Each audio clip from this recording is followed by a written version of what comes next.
Om Sthapakaya Dharmasya Sarvadharmaswarupine Avatara Varishtaya Ramakrishna Te Namaha.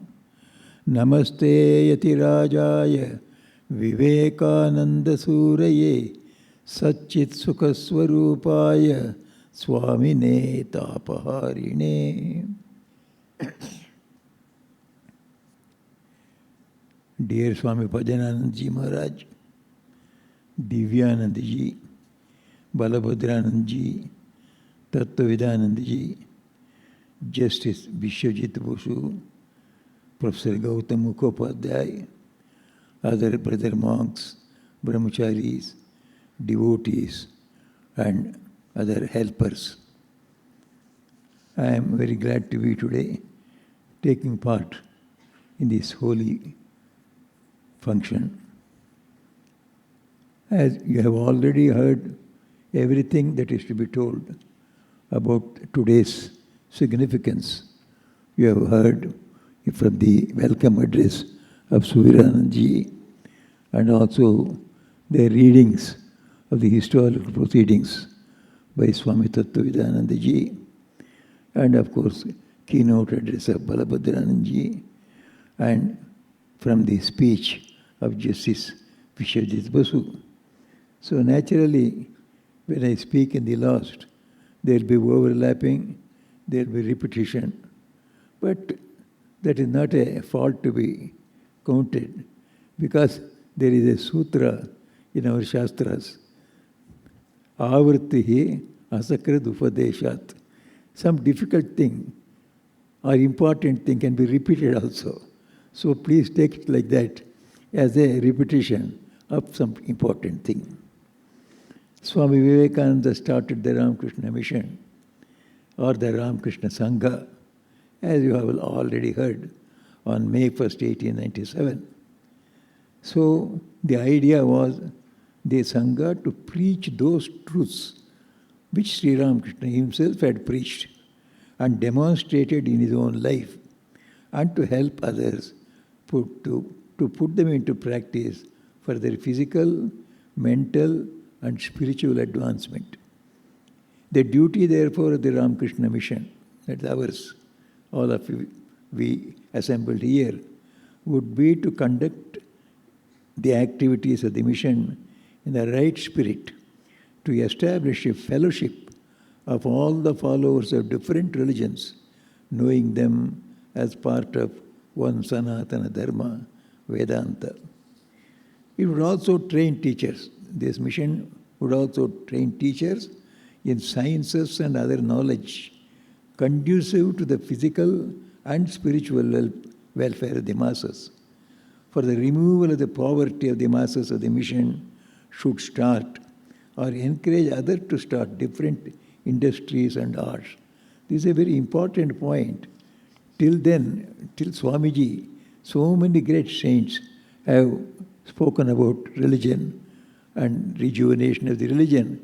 Nobody has thought about the physical condition and improving the physical condition of the people to whom we are going to preach. It was Swamiji from beginning to end. Physical conditions, unless you improve, intellectual conditions until you improve, they are not ready for spiritual instruction. So Swamiji worked on that principles. For general education, it should introduce and spread Vedantic and other religious ideas as demonstrated by Sri Ramakrishna. For the activities of the above objects, the mission should start centers in various parts and collect funds, etc. It should also send trained preachers to foreign countries to establish better understanding and close relation between them and India. The aim and ideals of the mission being purely spiritual and humanitarian. It shall have no connection with politics. This is one of the most important clauses he added. The aim and ideals of the mission being purely spiritual and humanitarian.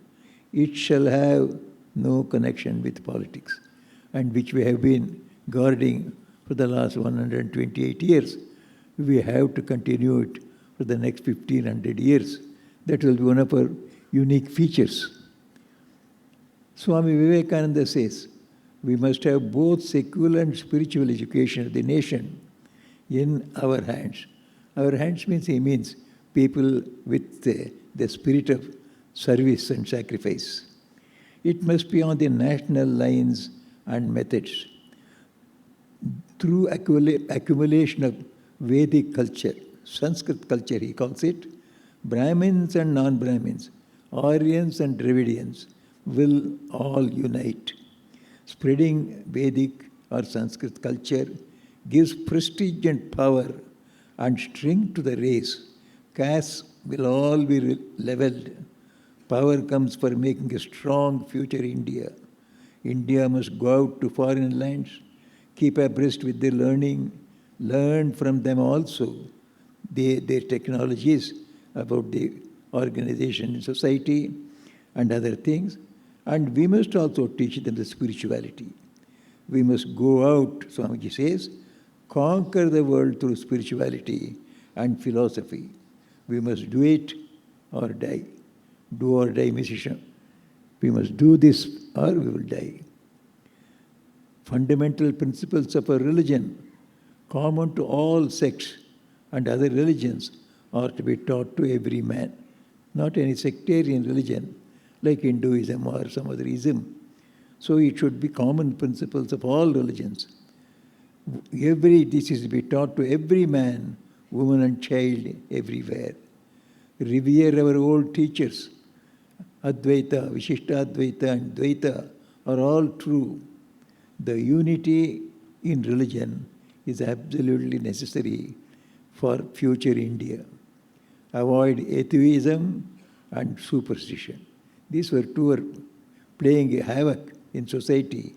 So he says, avoid atheism and superstition. Avoid mystery mongering, which is a sign of weakness. Going behind miracles and magic, thinking that is all spirituality. Swamiji was very much against. First bread, then religion. The great truth that Swamiji realized was the whole nation was full of spirituality, but they could not express it because of this. The bread was not there. They were hungry. They were too poor, too uneducated. So we have to remove their poverty. Physically, we have to remove their poverty of secular knowledge. And when once it is done, the spirituality which is already there will express itself. Then he says, we have to give up weakness, hatred, and heartlessness. We should go to the sinking millions and take them by the hand. Serve all as God. The poor, the diseased, the lunatic, the lepers, and the sinners. It is a privilege to do so. He talks about our strength we require for this. Have faith in yourself that you can do everything. That comes through physical strength and mental strength. Cultivate them. Do not say we are weak. This is the faith you get from the Upanishads. Broadcast this Upanishadic truth to everyone. Preach to the poor and the masses their divinity to dehypnotize themselves. When they realize they are the Atman, they are divine beings, power will come, glory will come, goodness will come, purity will come, and all that is excellent will come. Equality and elevation of the masses will come. All good comes from faith in this divine equality. This is to be preached in India and outside too. Castes should avoid hatred between one another. This happens when men are taught their real divine nature. Swami Vivekananda again says, with the advent of Sri Ramakrishna, the time has come for this going back to the one caste of Satyuga. All are equal. They had hundreds of rishis in the ancient India. We will have them many millions in the coming generations. Sooner every one of you believes in this, the better for India and the world. When we study the life of Swamiji and the other disciples of Sri Thakur, we come to know that whereas other disciples of Sri Ramakrishna understood Sri Thakur in relation to their own personal salvation, Swamiji discovered that the Master's descent to this earth has universal significance. He came to give mukti not only those who were privileged to gather around him, but he has given a new model of life on which a new world civilization can be built. Swamiji once told to his brother disciples and others, listen, Sri Ramakrishna came for the good of this world and gave his life for all human beings. I am also sacrificing my life for them, and all of you will have to do the same. Whatever you see at present in Ramakrishna mission is only the just beginning. As I shed the blood of my heart, know for certain that it will produce great heroes who will also do the same, and many lion-hearted souls will work for the Lord, and they will overturn the world in future.